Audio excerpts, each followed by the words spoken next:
नमस्कार।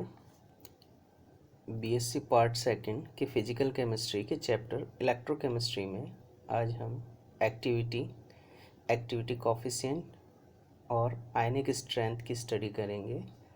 सक्रियता गुणांक तथा आयनिक सामर्थ्य। सक्रियता गुणांक क्या है? अगर हम एक संयोजी विद्युत अपघटय का वियोजन देखें, जैसे ए बी एक संयोजी विद्युत अपघटय है जिसका वियोजन ए प्लस और बी माइनस में होता है, तो इसका साम्य पर वियोजन स्थिरांक के क्या होगा? के होगा active mass of A plus active mass of B minus और active mass of A B. अगर हम ए बी और ए बी की सांद्रताएं देखें तो ए की जो मोल ए प्लस जो है, ए धनायन जो है, उसकी मोलर सांद्रता सी ए प्लस हो, बी ऋणायन की मोलर सांद्रता सी बी माइनस हो और ए बी की मोलर सांद्रता सी ए बी हो, तो वियोजन स्थिरांक के होगा के equal to C A plus into C B minus upon C A B. यहाँ के का मान सभी सांद्रता पर स्थिर होना चाहिए, परंतु के का मान स्थिर नहीं आता है। यह धनायन और ऋणायन के मध्य जो अंतरायनीय आकर्षण बल है इसके कारण होता है। धनायन और ऋणायन के मध्य अंतरायनीय आकर्षण बल के कारण जो सांद्रता है वो वास्तविक सांद्रता से कम होती है। तो हम ये कह सकते हैं कि जो विद्युत अपघट्य के विलयन की प्रभावी सांद्रता उसकी वास्तविक सांद्रता से कम होती है। लुईस ने इस प्रभावी सांद्रता के लिए एक टर्म यूज़ की जिसे हम सक्रियता या एक्टिविटी कहते हैं। यदि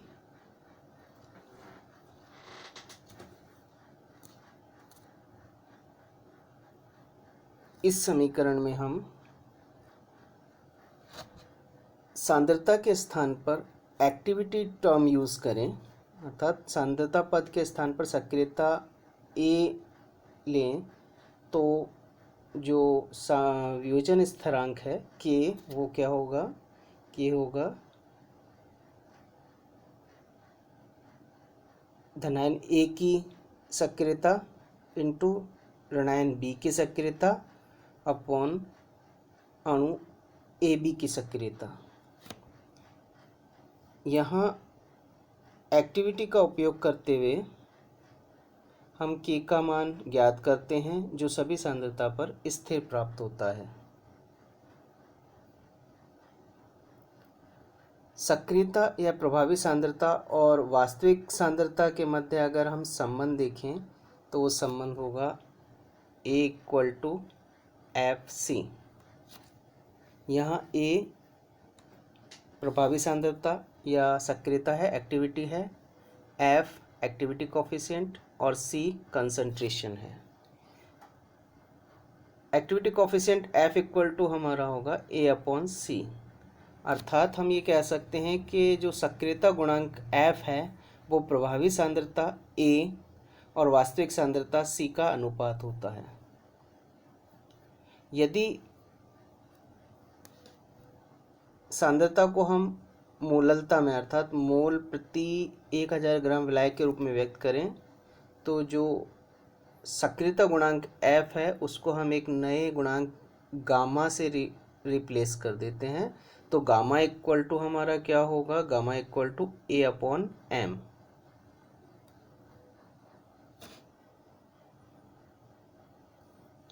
तो इस प्रकार किसी आयन की सक्रियता को हम किस तरह से व्यक्त कर सकते हैं? धनायन ए की सक्रियता equal to F plus into C plus, अर्थात धनायन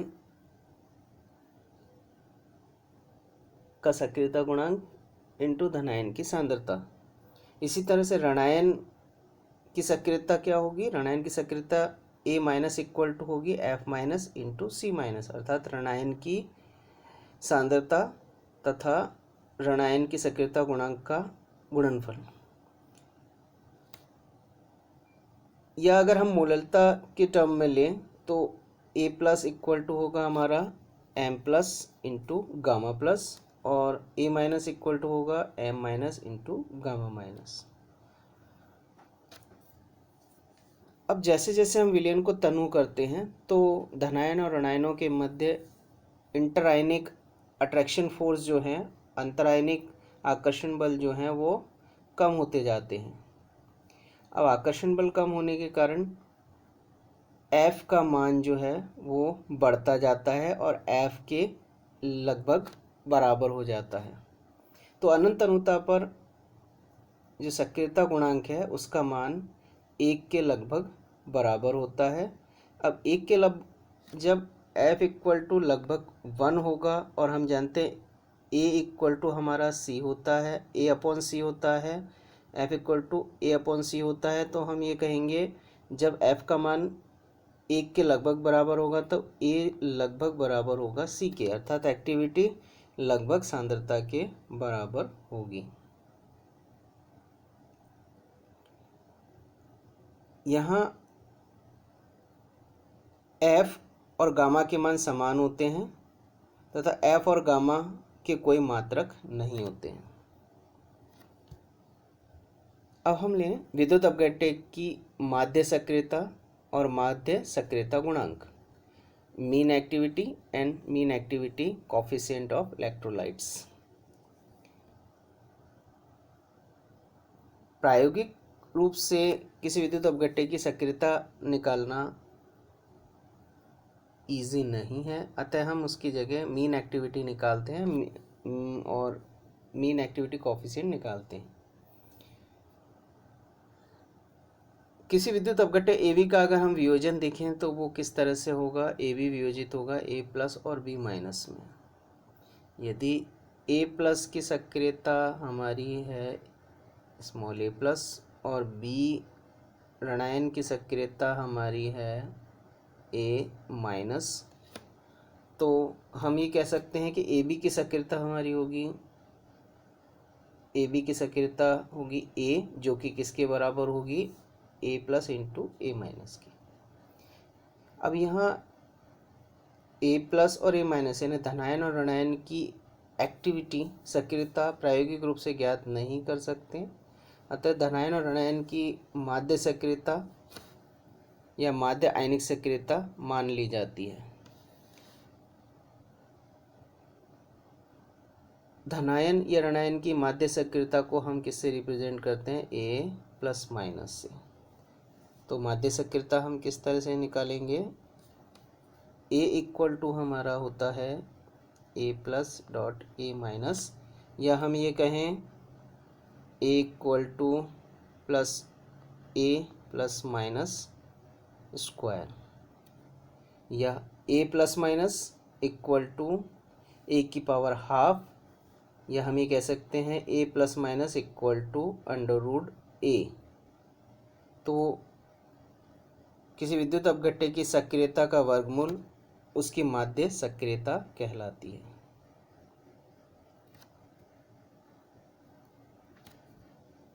अगर हम माध्य सक्रियता गुणांक लें तो माध्य सक्रियता गुणांक F प्लस माइनस क्या होगा, F plus minus equal to होगा F plus into F minus, या हम ये कह सकते हैं F equal to F plus minus equal to F की पावर हाफ, या F equal to under root half. तो इस तरह से हम माध्य सक्रियता और माध्य सक्रियता गुणांक ज्ञात कर सकते हैं।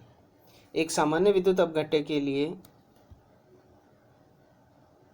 अगर हम माध्य सक्रियता गुणांक और माध्य सक्रियता निकालें, जैसे विद्युत अपघट्य हमारा AX और BY है, तो इसका वियोजन होगा X AY प्लस में और Y BX माइनस में। अब अगर हम इनकी सक्रियता लें तो इसकी सक्रियता होगी A इक्वल टू हमारा होगा AX plus into AY minus, या हम ये कहें A प्लस माइनस की पावर x प्लस वाई, या ये कहें a plus minus equal to हमारा होगा, यानी माध्य सक्रियता होगी a की power 1 upon x plus Y. इसी तरह से माध्य सक्रियता गुणांक भी क्या होगा, माध्य सक्रियता गुणांक f plus minus equal to होगा f की power 1 upon x plus Y.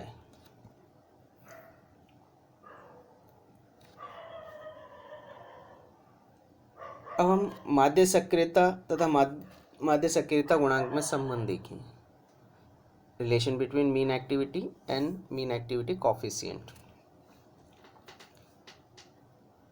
यदि C प्लस और C माइनस धनायन और ऋणायन की सांद्रताएं हैं तो इनकी सक्रियताओं के मान क्या होंगे, इसकी सक्रियता यानी धनायन की सक्रियता A प्लस इक्वल टू होगी F plus into C plus, और ऋणायन की सक्रियता होगी A minus equal to F minus into C minus. ये मान अगर हम समीकरण में रखें, समीकरण हमारी A plus minus equal to हमारी इक्वेशन है A plus dot A minus, तो इन दोनों में हम इसके मान रखें और मान रख कर सब्स्टिट्यूट करते हैं, तो A plus minus equal to हमारा होगा F X plus F Y minus की power 1 upon X plus Y, और C X plus C Y minus 1 upon X plus Y.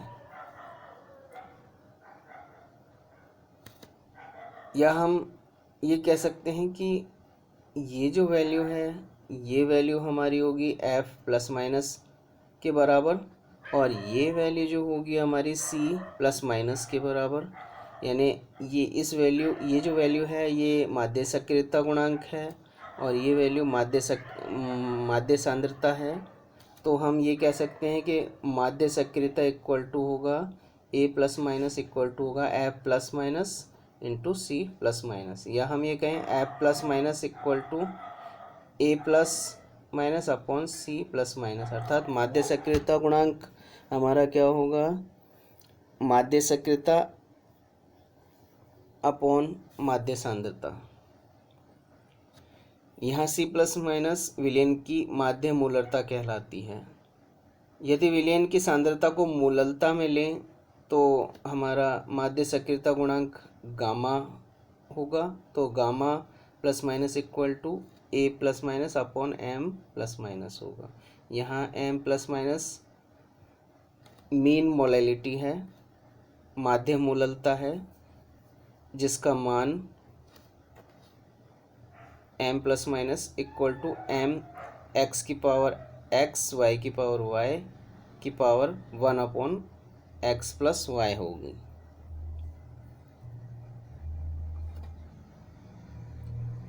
अगर हम मीन एक्टिविटी कोफिशिएंट और कंसंट्रेशन में ग्राफ खींचें तो दोनों में क्या वेरिएशन आएगा वो हम ग्राफ से रिप्रेजेंट करते हैं। अगर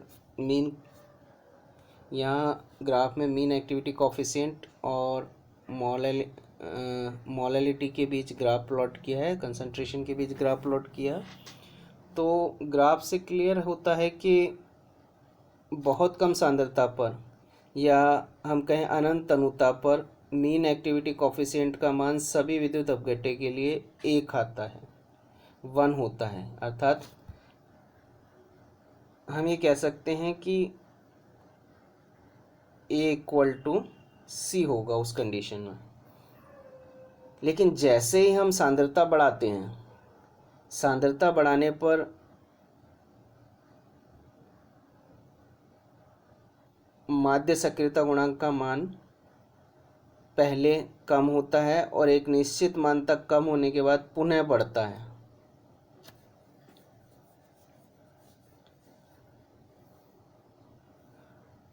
और कुछ विद्युत अपघट्य के लिए तो माध्य सक्रियता का गुणांक का मान 1 से भी अधिक हो जाता है। जैसे हम HCl के लिए लें, HCl के लिए अनंत तनुता पर या बहुत कम सांद्रता पर गामा का मान 1 है, लेकिन जैसे हम सांद्रता बढ़ाते हैं गामा का मान कम होता है और एक निश्चित मान तक कम होने के बाद पुनः बढ़ता है और 1 से अधिक हो जाता है। हम यहाँ देखें अनंत तनुता पर सभी विद्युत अपघट्य के लिए मीन एक्टिविटी कोफिशिएंट की वैल्यू 1 होती है। इसके अलावा ग्राफ से एक और चीज़ स्पष्ट होती है कि अनंत तनु विलयनों के में एक ही प्रकार के विद्युत अपघट्य, जैसे हम HCl लें, KCl लें, NaCl लें, ये सभी एक ही प्रकार के विद्युत अपघट्य अर्थात एक संयोजी विद्युत अपघट्य है, तो इनके माध्य सक्रियताओं के गुणांक के मान समान सांद्रताओं पर लगभग समान आते हैं। इसी तरह से किसी भी दी हुई सांद्रता पर दोनों आयनों की संयोजकता का गुणनफल जितना अधिक होगा, सक्रियता गुणांक का विचलन भी 1 से उतना अधिक होगा।